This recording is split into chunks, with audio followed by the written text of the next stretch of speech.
Welcome to the Going for Two podcast, the podcast that considers all its listeners friends and family, mostly because they are. Logan, what's going on? Today we're joined by someone, a special someone, another guest episode. I'm pumped. It's not just me and Logan. Logan, do you want to do a nice intro? Yes, our guest today is the esteemed Collin Weider. And let me tell you, we're moving up in the world. Last episode, we got a legit sports reporter in Daniel Zepeda, who is friends with Collin.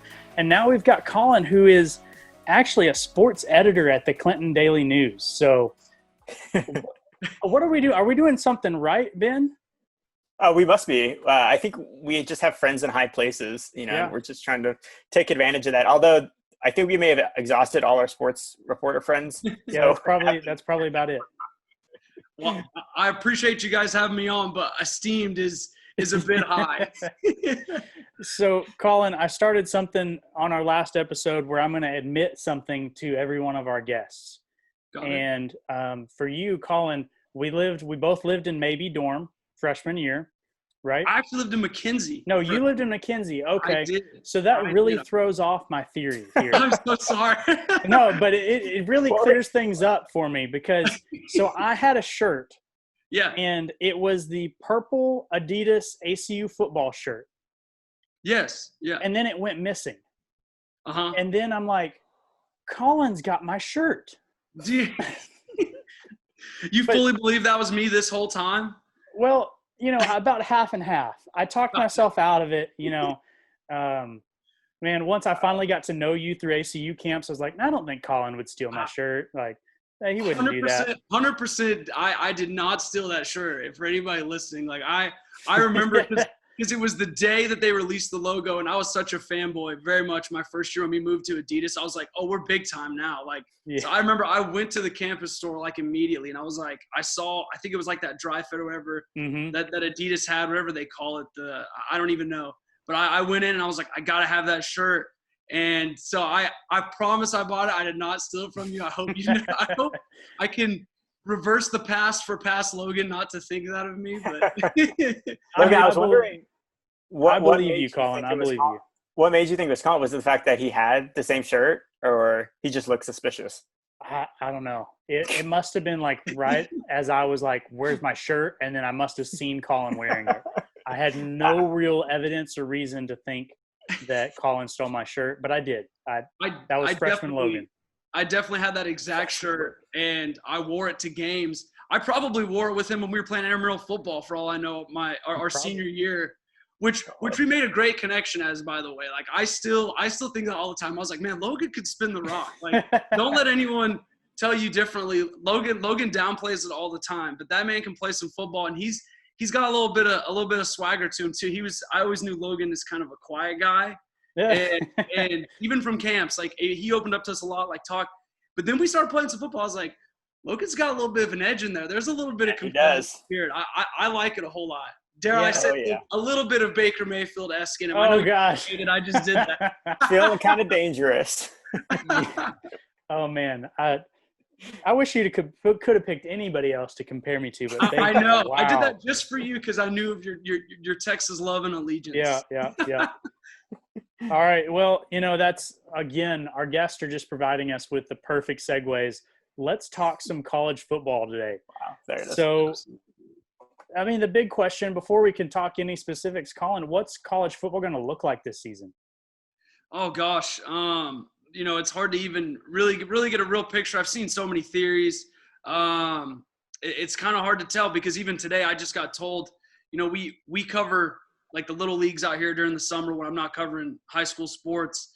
You have the little leagues going on in the summer. They canceled those. So, if that tells you even where we are, the lowest level of athletics, and some have obviously started. I've heard some of the high school kids talk about their travel ball teams are opening up. Things are starting to get there. But whenever you're hearing that even Little League, AAU, stuff like that's being called into question, you're like, man, can we get to a point of talking about college football yet? When I've heard people be like, oh, we're having it, I'm like, how can you say that when we don't even know if the lowest level is going to be starting back up yet. So, and even when I talked to the high school coach at Clinton, he's like, I have no clue yet. We don't know. I mean, they said June 1st is when we'll start back up, but I would think if you were going to start back up college football, it would have to have some sort of social distancing. It would have to have a limit on fans, and maybe it just be friends and family of the players, and they only give out a certain amount of tickets, and then they allow a certain amount of student sections, certain amount of band members, this or that,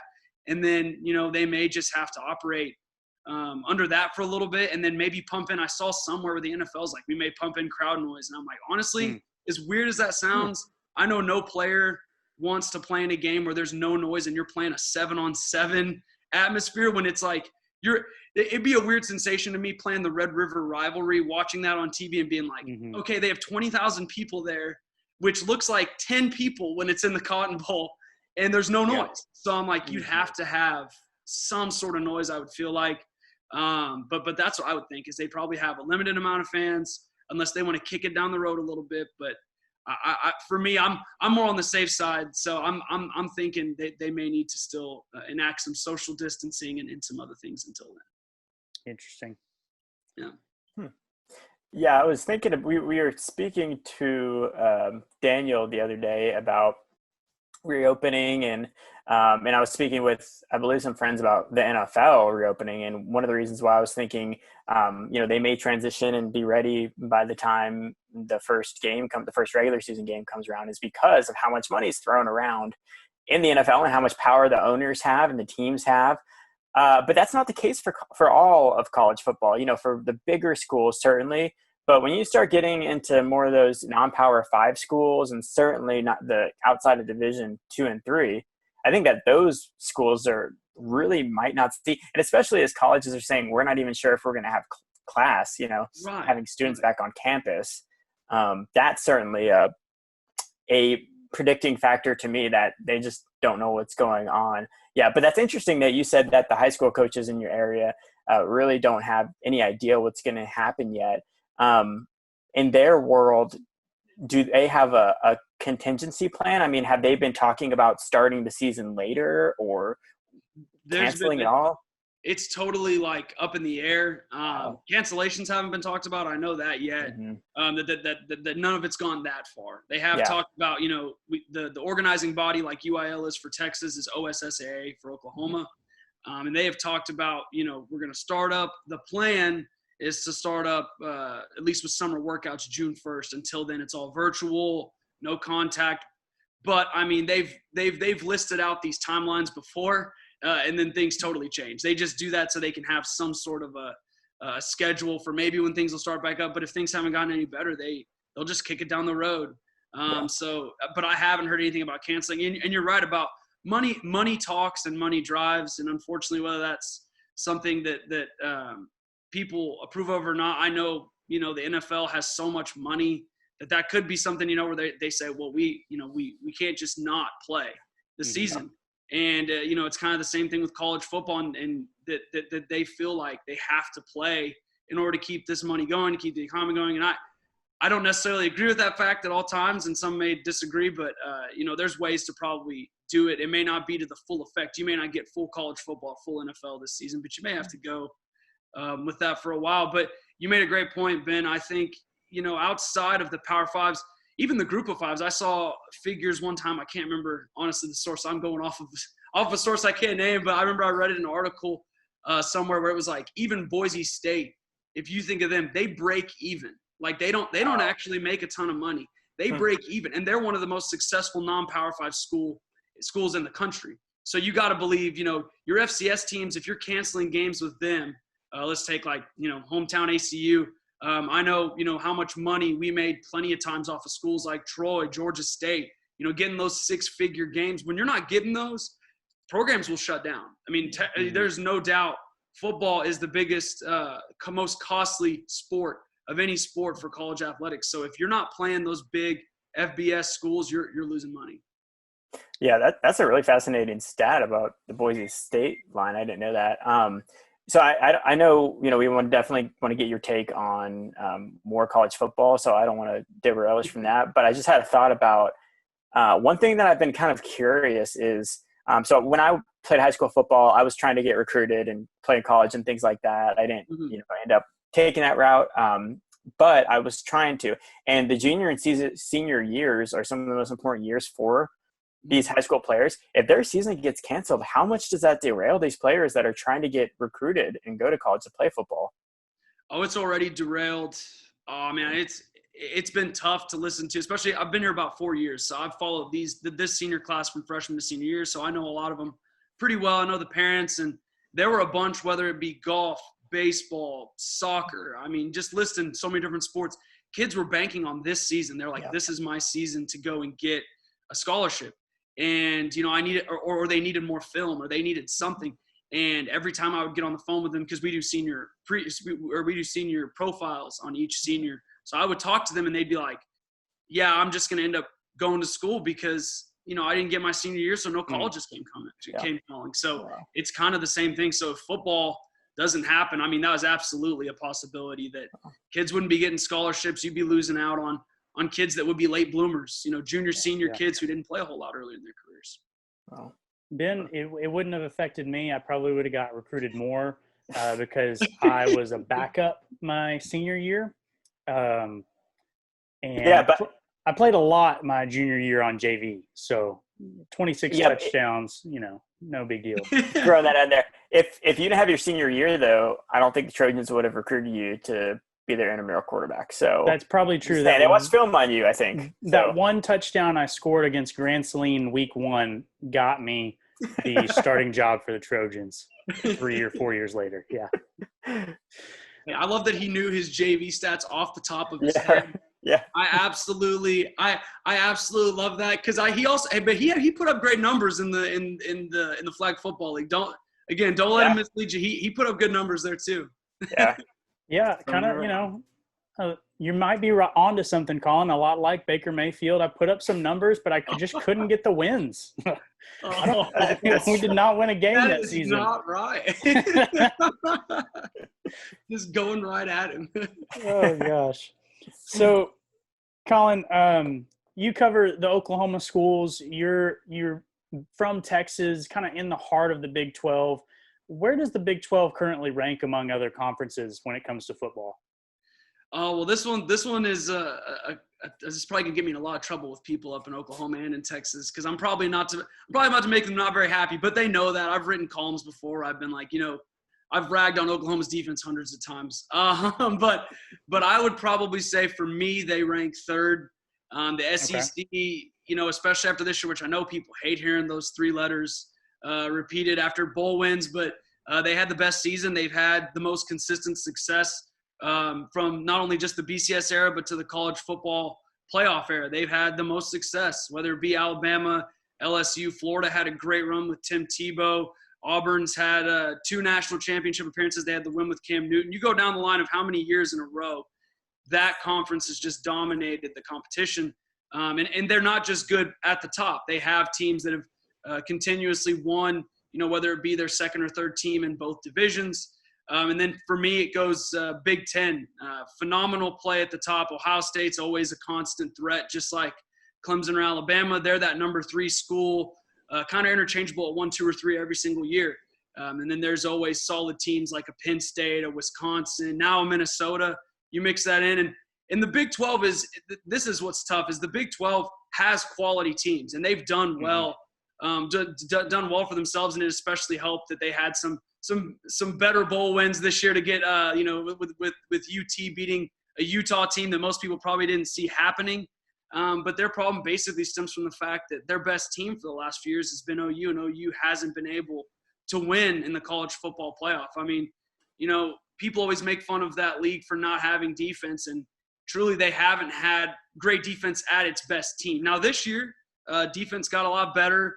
Improved dramatically. I think it was a middle of the pack defense in all of college football. So, if that continues to rise, that'd be something to watch for the future. If their defense rises up, the sky's the limit for them. They're definitely in there. And then, just to throw a fun one out there for you, the ACC is 4th for me because it's the all Clemson conference. I think that's what they should just rename it to, because it's Clemson and everybody else is not even a contest. So, that was. I just want to throw that out there. I know we're not ranking beyond the Big 12, but that's what Big 12 ranks for me.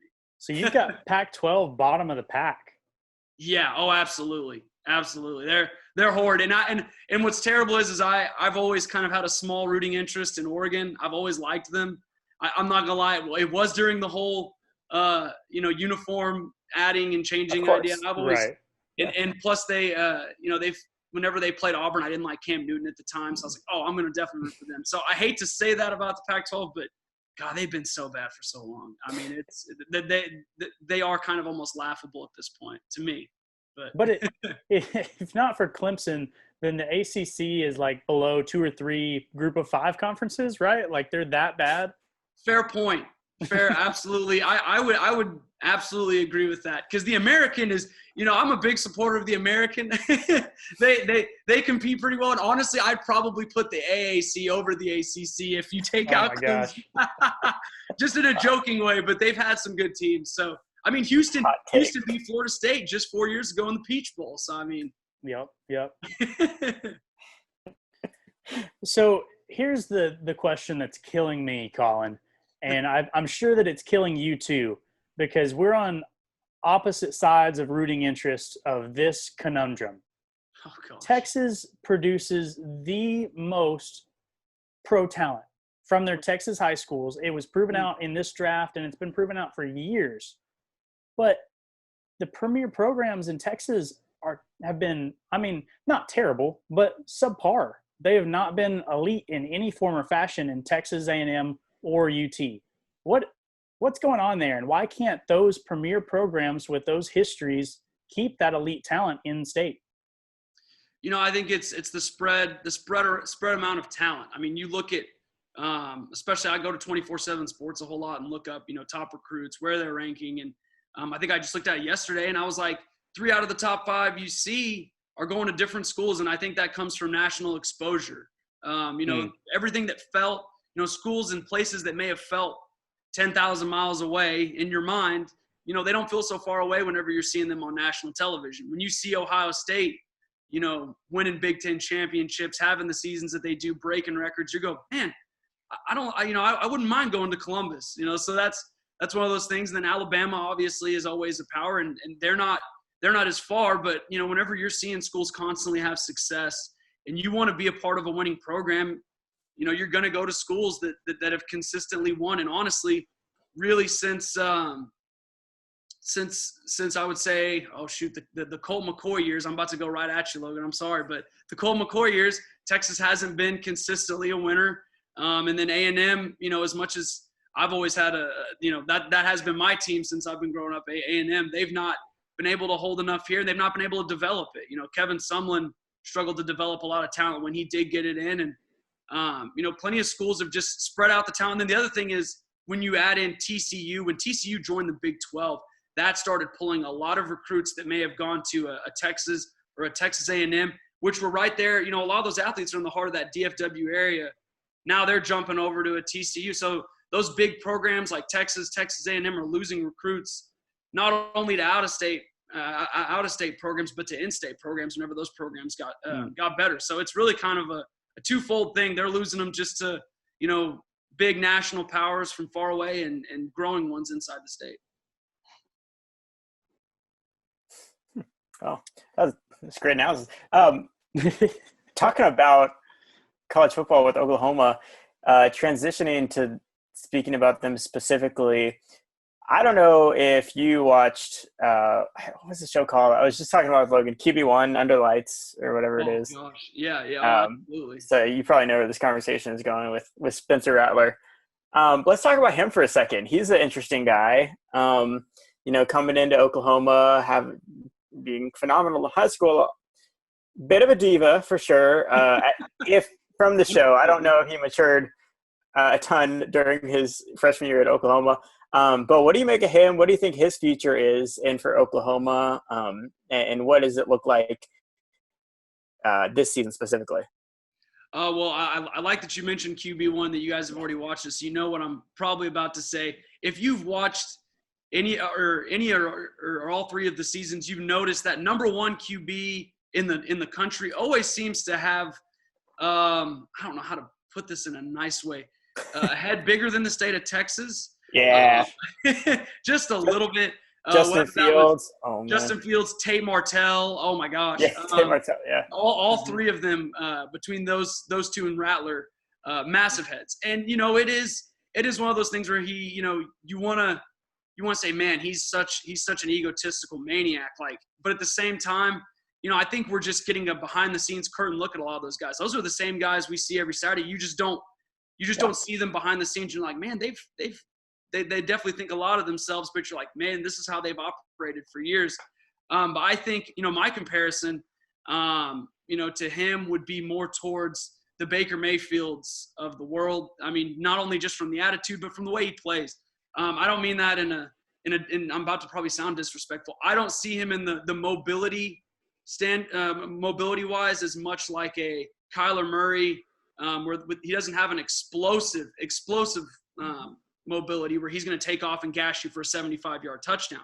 And he's also not Jalen Hurts level where he's so powerful you can run him like a running back. He's kind of a thinner build, comes in as a great passer. Got a good arm, accurate. I don't know if you saw his numbers he put up when he was at Pinnacle High School in Arizona. Threw for over 11,000 yards. He's a much more of a passer. He's a good runner. Absolutely do not want to short him on his running ability, but when you watch him, you're like, he does have a little more of a Baker Mayfield style to him. So for me, I think, Lincoln Riley, he's got a quarterback that more probably suited his system that he had the first few years with Mayfield and Murray, as opposed to this last year where they were more of a run first team. I know they threw the ball a lot, but I know they ran the ball a lot, but they probably like to get back to the way they were before, which was Mayfield and Murray. Throwing a little bit more, and they've got the weapons. I know they lost. People think, man, they just lost CeeDee Lamb. How are they gonna respond to that? But he's still got quite a few guys in there, whether it be Jaden Hazelwood. You got Charleston Rambo. You're gonna have Jeremiah Hall. Austin Stogner's a guy to watch for this year, and then they've got a great backfield. So he's got plenty of weapons. He's a young guy, but he's had a lot of pressure on him his whole life. So I could see Oklahoma having pretty good success. And, so far Lincoln Riley hasn't led anybody astray. So you got to believe he's going to get him right before the season starts. So let me get this straight. You compared Spencer Rattler to Baker Mayfield, which means that you're, by the transitive property, comparing Spencer Rattler to Logan Sartain. I absolutely love that. Yes, I am. Which if he watched QB1, he's about to really hate me for that. I didn't. Fortunately for you, Collin. Because I know that is not your style at all. And he's just as much like Mayfield. So. Oh gosh. Yeah, Logan, you're more like a Jake Fromm personality from that show. Okay. Yeah, that's a good one. I like that. Yeah, he's a good guy on that show. He is a good guy. Well, good deal. So Collin, how good can he be? Is he as good as Kyler Murray, Baker Mayfield, better, different? Man, this is what's going to be interesting, as opposed to the last three. Those guys all transferred in. So Riley got them after. They were at a place before. First of all, Mayfield obviously came from a great offensive mind in Kingsbury. Not a successful program maybe at Tech, but he came from a good offensive mind. And the other two kind of had some struggles, obviously, from where they came from. A&M didn't necessarily treat Murray well. They did the quarterback carousel with he and Kyle Allen. So he kind of, came in completely, I wouldn't say ruined, but from where he was at Allen, he had a ridiculous ceiling, and A&M kind of ruined him for a few years. Not that he didn't have the skills that were there. It just, it didn't work out. And then if you go with Hurts, obviously Tua took over the job and he transferred away. So this is the first – we're about to see something that really hasn't happened under Lincoln Riley yet. A quarterback that's going to be groomed from him from day one. They're going to have time to fully learn the system. I know Mayfield did redshirt, so I guess he's going to have kind of the same timetable as Mayfield if he does start this season. But it's the first time where a guy coming right out from high school is going to say, hey, I chose Oklahoma. I chose Lincoln Riley. This is where it's going to be. Not those other guys didn't, because obviously Mayfield would be the first to tell you he didn't get the offers that he wanted. But he's coming into that system day one. So I think his potential is through the roof. What Riley does offensively, he always maximizes his skills as the skills of his quarterbacks. When you watch the first two guys, he knew he had two very talented passers. He maximized their passing potential. I think it was last year when I heard that Hurts was going to be transferring to Oklahoma, I was like, look, if you expect Oklahoma to run the exact same offense, you're crazy. Jalen Hurts is a fantastic runner. He probably, I think he ran like a 4.6, 4.5, 40, but he runs like a running back. I mean, he's a monster. So I was like, they're totally going to run him, but they're going to run him in a way where Riley definitely capitalizes on his legs constantly. And so now they're going to get what they can out of Rattler. And obviously he's a 5-star talent. So the sky's the limit, and we could be hearing about him before too long. So I read this article, or I skimmed this article from Sporting News. They ranked the top 25 quarterbacks in college football this year. So see if you have any reaction to a few of these. Spencer Sanders, Oklahoma State, number 15. Okay. We got Spencer. You want me to wait until the end of the list? You want me to interject while you're going off the numbers? Yeah, let me name a few of these, and then we'll get your opinion on it. Number 13, Spencer Rattler, Oklahoma. Number 12, Kellen Mond, A&M. And we'll skip up a little bit. Some of these. Number 4, Sam Ehlinger, Texas. Got it. And number 2 is – okay, so number 3 is Sam Howell, North Carolina. I thought that was interesting. But 2, Justin Fields. And number 1, Trevor Lawrence. I mean, 1 and 2 probably pretty solid. What are your thoughts about how those others fall in there? Well, Howell had probably one of the best and most underrated freshman seasons in college football history. If you go back and look at his season, it was pretty unbelievable. The numbers he was able to put up and the trust they put in him, for such a young guy. Mac Brown put all his eggs in that basket, and it worked out incredibly well. North Carolina didn't have the best season. I think they finished 7-6, so he kind of flew under the radar. Everyone's like, "Who's this Sam Howell guy?" But he's definitely. I could understand where he probably finished 4th, but he's probably that guy. Was it 3rd or 4th? He was 3rd. 3rd. Yeah, he's 3rd. Ehlinger was 4th. Yeah, him finishing 3rd, I could see that.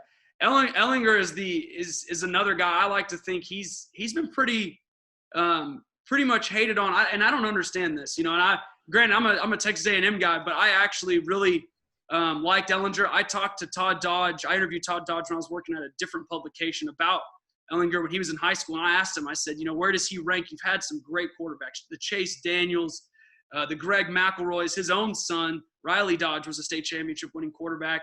And he said, Sam's right up there with him. He absolutely believes, which means he's an NFL quarterback because 2 of the 3 I just named are NFL guys. Mm-hmm. So I've always thought Sam had incredible potential. I think Texas fans are just and nothing, not for you, but plenty are irrational or just like, if he doesn't win us a natty or a Big 12, he's worth nothing. And I'm like, look, this guy brought you 2 fantastic postseason wins the last couple of years. And last year, everyone's like, oh, he took a step back. And I'm like, actually, if you look at his season as a whole, he threw the ball a lot better. The problem was their defense was so injured. I mean, they couldn't hold up against a lot of teams. So, people wanted to put and pin a lot of things on Sam. And yeah, he's had some miscues in some big games, but at the same time, I'm like, Sam's a fantastic starting quarterback. I would say 95% of programs would be happy to have him as their starter. Kellen Mond is someone I have watched quite a bit. If you watched A&M football 2 years ago, or I guess it would be 3 years ago this fall, in 2017 when he first started, you would have seen someone totally different from who he is now. What Jimbo Fisher has been able to do is unreal because I think he was completing almost barely over 50% of his passes.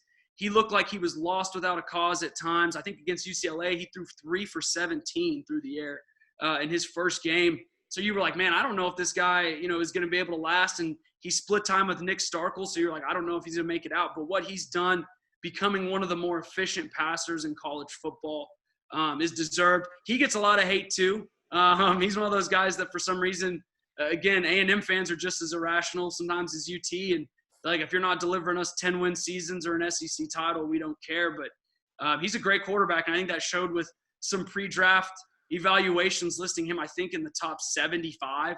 I saw that in a couple places for all of the prospects. And I was like, that's certainly impressive and probably deserved. And if he has a great year, I could definitely see him going day 1, day 2 for sure. So I could see that happening. And then Rattler, like we said, part of that is based on the fact that, he was a 5-star recruit coming out of high school. You pair that with Lincoln Riley, you're going to have fun times and you're going to be putting up a lot of points. So I wouldn't doubt if by, week 5, everyone's already starting a Heisman campaign for him if things go right. So that's perfectly understandable. And Sanders is a tough one. Saw a lot of flashes last year that were really good, and then you saw a lot of flashes that were really, really bad. There were a lot of Oklahoma State fans I talk with up here, and they were all behind him before the year because they couldn't stand Taylor Cornelius. And then as soon as he has one bad game, they all turn their backs on him. And I'm just like, look, he's going to go through some struggles. He's a young guy. He also ended up losing Tylan Wallace for the year. So, I mean, it's you lose your number one target. That causes him to, have some confidence and chemistry issues with some other guys. He's going to be fine, I think, as long as he comes back this year healthy, and ready to go. He took a lot of hits last year. And so I think if he's healthy, he'll be one of the best quarterbacks in the Big 12, because anytime you have Chuba Hubbard with you and anytime he pulls the ball, he's a fantastic runner. So if he pulls the ball and manages to get some open room, he can bust one just like Chuba can. Blah. So I think it could be a fun year in the Big 12 if things roll right for them. Yeah. So I'll be excited to follow up with you kind of maybe mid-season or early on in the season and really talk more in depth about the QBs that we talked about on this list and dive in once we've seen a little more. But let's take a step back. And Oklahoma has dominated the Big 12. Like you said, they've been the only team from the Big 12 to make it to the playoff.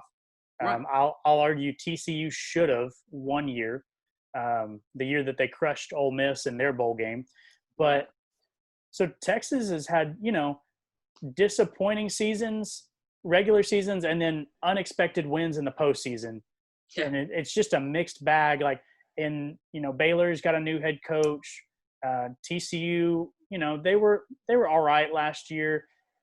Is there anyone that's going to challenge Oklahoma this season, or is Oklahoma going to continue to dominate the Big 12?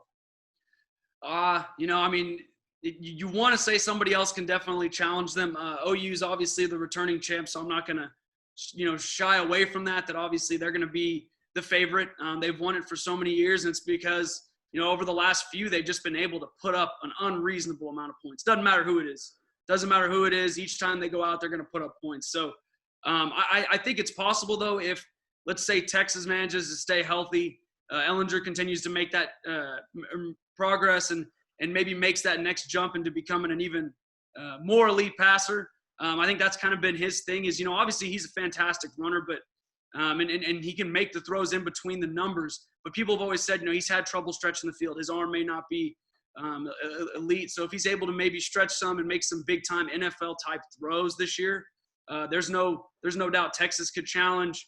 Oklahoma State can absolutely challenge. They brought back a lot of players. I think, to see Tylan Wallace come back, Chuba Hubbard, that's good things anytime you have a young quarterback who's going to get his top 2 guys back in any offense.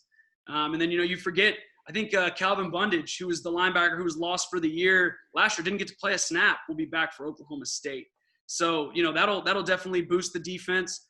OU, it'll be interesting to see how OU responds, because I'm wondering, losing a guy like Kenneth Murray obviously is going to be hurting you because he's a fantastic leader, ultra productive. So losing him and Neville Gallimore on defense are going to be huge losses. I mean, to be able to replace those and how they go from here and if they can progress will kind of decide if they can win another Big 12 championship, and if Texas and Oklahoma State can make that next step will be what it depends upon, because those are my 2 to challenge for it. Okay. Baylor obviously I was about to lose out on Baylor. I wasn't thinking Charlie Brewer back. Baylor's always got a good team, but without Matt Rule, where are they going to be? So there's 3 good teams right there that could challenge Oklahoma and maybe have a shot at seeing someone different up on the podium come December. Well, awesome. Collin, we are about to run out of time, and I don't want to say anything I shouldn't, but thank you to our listeners for listening. And Collin, thank you for your service. Thanks, Collin. Appreciate it, guys.